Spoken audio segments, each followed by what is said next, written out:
আমার দেবের সঙ্গে সরাসরি কোনো কথা হয়নি, বাট আই থ্যাঙ্কড হিম যে বহুদিন বাদে, অনেক দিন বাদে কেউ দেব এটা নিয়ে বলেছে। রাজ চক্রবর্তী বলেছেন, বুম্বাদা বলেছেন, শুভশ্রী বলেছেন। আমি ওদের সকলকে ধন্যবাদ জানিয়েছি এটার জন্য। বুম্বাদার intervention will not be enough. আমি জানি না, পরিষ্কার ছিল আরজি করের সময় যে আমি রাস্তায় নামবো না, কেন নামবো না, আই নো দ্যাট। বাট এটা নিয়েও লোকেদের অনেকেরই বক্তব্য, ইয়েস আমি অনেকবার এক্সপ্লেন করেছি, মানে I do not need an explanation. আমি বলছি যে আরজি করার সময় যে অনেক সময় তো উনি প্রতিবাদে ছিলেন না, হঠাৎ করে এই ক্ষেত্রে এমন প্রতিবাদ করলেন যে অভিনেতা মানে অভিনয়ের জায়গা থেকে কম্প্রোমাইজ। মানে আমি বলছি যে এই সবাই চলে যায়, এই কারণেই আমি কলকাতা শহরে কোনো মুভমেন্টের অংশ হতে চাই না। কলকাতা শহর is not a good city for any kind of movement. কম বেশি সবাই তাকে চেনেন, অনির্বাণ ভট্টাচার্য, যিনি একটা সময় বেশ ভালো কিছু সিনেমা করেছেন সৃজিত মুখার্জির সাথে। স্পেশালি আমার শাহজাহান রিজেন্সিটা সবচেয়ে ভালো লেগেছিল, one of the best movie লেগেছিল এখনো পর্যন্ত। যাই হোক, স্বস্তিকার সাথে তার সেই কেমিস্ট্রি দারুণ লেগেছিল। এরপর হঠাৎ করে লাস্ট 1 বছর ধরে তার সেরকম কোনো বই নেই। এখন ওই হুলিগানিজম একটি ব্যান্ড করেছে, সেখানে কিছু গান এবং তার ম্যাক্সিমামটাই থাকছে সরকার বিরোধী গান। এই করতে গিয়ে তাতে সমালোচনার মুখে পড়তে হচ্ছে। প্রতি 2 মাস অন্তর একটি করে গান নিয়ে আসছেন, যাতে ঘুরে ফিরে নানাভাবে সরকারকে তিনি বিদ্রূপ করছেন। বিদ্রূপ করার কারণও আছে। একটি সময় ইন্ডাস্ট্রিতে, অর্থাৎ এই টলিউড ইন্ডাস্ট্রিতে রাহুল মুখার্জিকে নিয়ে একটা সমস্যা হয়েছিল, সেখানে তাকে হঠাৎ করে ব্যান করা হয়েছিল এবং সেটা নিয়ে একটা মুভমেন্ট হয়েছিল। এবং সেই মুভমেন্টে অনেকেই সামিল হলেও আস্তে আস্তে তারা সেই মুভমেন্ট থেকে বেরিয়ে আসে, কোর্টে কেস হয়, সেই কেসটিও ডিসমিস হয়ে গেছে বর্তমানে। কিন্তু তা সত্ত্বেও অনির্বাণ ভট্টাচার্য এখনও ব্ল্যাকলিস্টেড, মানে কোথাও তাকে ব্যান করে দেওয়া হয়েছে, যেটাকে দেব পর্যন্ত বলেছে যে শ্যাডো ব্যান্ড হয়েছে। এই শ্যাডো ব্যান্ড হওয়ার ফলে তিনি কোথাও কাজ পাচ্ছেন না, মানে অনির্বাণ ভট্টাচার্যের মতো একজন সে কাজ পাচ্ছে না। মানে ভাবুন যে রুদ্রনীল ঘোষ একজন সিনিয়র আর্টিস্ট, তিনি যেমন কাজ পান না, আবার বহু পরিচালক আছে টেলি সিরিয়াল করেন, অনেক পার্শ্বচরিত্র করেন, তারা সিনেমা করতেন, তারা আজ কাজ পায় না। সেটার কোনো নির্দিষ্ট কারণ নেই। অনেকে হয়তো বলতে পারেন যে স্ক্রিপ্টের জন্য যেরকম চরিত্রের প্রয়োজন সেই রকমভাবে তারা কাজ পাচ্ছে না।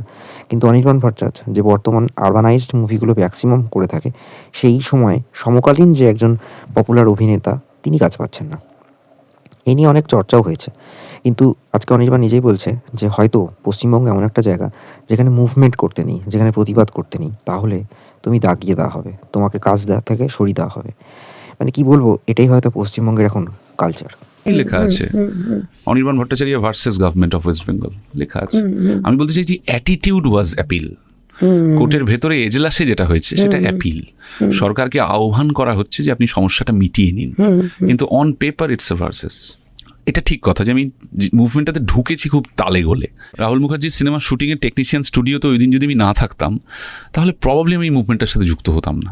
ঘটনাচক্রে ঘটনাস্থলে আমি এই কথা পাবলিকলি জানিয়েছি বিভিন্ন জায়গায় যে আমি কোনো রকমের কোনো অন্যায় করিনি, যেটার জন্য আমার ক্ষমা চাইতে হবে। এবং কোর্ট কেসের কথা যদি ধরো, যে ফাইটের মধ্যে আমরা ছিলাম সেই ফাইটটা শেষ হয়ে গেছে, কোর্টে আমাদের ডিসমিসড হয়েছে, তারপরে আমরা ডিভিশন বেঞ্চে যাইনি। সো এটা পরিষ্কার যে আমরা যারা রিট পিটিশনার ছিলাম তারা আর আইনি লড়াইটাকে এগিয়ে নিয়ে যেতে চাই না, তার মানে আমরা এই লড়াইটা ছেড়ে দিয়েছি। এইবারে ফেয়ার পজিশন থেকে আমার অপেক্ষাটা হচ্ছে এখন কোনো প্রযোজক বা পরিচালক আমায় ফোন করে বলবে একটা ছবি করবে, অমুক দিন শুটিং। এই সম্প্রতি ননসেন নামক যে ইউটিউব চ্যানেলটি রয়েছে, সেখানের শ্রমিক অধিকারী তিনি অ্যারেস্ট হয়েছেন। এবার এটার অ্যাকচুয়াল রিজনটা এখনও জানা নেই। ধরে নেওয়া হচ্ছে তিনি ক্রাইম করেছেন। কেউ সেখানের সঙ্গে তার লাস্ট একটা ওয়েব সিরিজ হয়েছে, ইউটিউবে বেরিয়েছিল বাটন, সেটাকে রিলেট করতে চাইছে যে বিকজ সেখানে সে সরকার বিরোধী কিছু দেখিয়েছে। ঘটনাটা হচ্ছে সবসময় সরকার বিরোধী বলে লাভ নেই। একটা ইনসিডেন্ট ঘটেছিল 2024-এ, আরজিকর ইস্যু, সেটা সবাই জানে।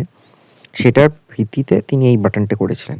এবার তার সাথে সরকারের তো কোনো প্রত্যক্ষ যোগাযোগ নেই, সবসময় সরকারকে আঙুল দিয়ে দোষারোপ করেও লাভ নেই। কিন্তু এখানে অনির্বাণের ক্ষেত্রে যেটা ঘটেছে, যে একটা ইনসিডেন্ট ঘটেছিল, সেখানে ফেডারেশন রয়েছে, যার প্রেসিডেন্ট আবার স্বয়ং বুম্বাদা, তিনি বলেছেন যে এটা থেকে ওয়ে আউট তুলে নিতে এবং তাকে কাজে ফেরাতে। তারপরও তিনি কাজে ফিরতে পারছেন না বা তাকে কাজ দেওয়া হচ্ছে না।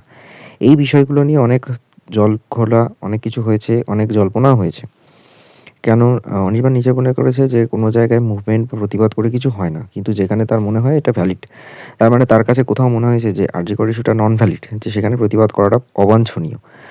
এইবার সপ্তর্ষির সঙ্গে যেটা ঘটেছে বা রাহুল মুখার্জির সাথে যেটা ঘটেছে, সেখানে তিনি সরাসরি জড়িত এবং তিনি প্রতিবাদ করেছিলেন, তাই তিনি ফেঁসেছেন। বাকিটা সেখান থেকে বেরিয়ে এসেছে, নাকি সে টার্গেট হয়েছে অন্য কোনো রিজনে, এগুলো নিয়ে অনেক কিছু চলছে। তবে হ্যাঁ, আমরা একজন ভালো অভিনেতা যার অভিনয় দেখে আমরা বেশ মুগ্ধ হই, বিশেষ করে দশম অবতারে যথেষ্ট ভালো একজন পুলিশ অফিসারে পাঠ করেছিলেন প্রসেনজিতের সাথে, তারপরেও দেখা যাচ্ছে যে তিনি সিনেমা পাচ্ছেন না। লাস্ট মুভি রঘু ডাকাত, তারপর তার কোনো সিনেমা আসেনি।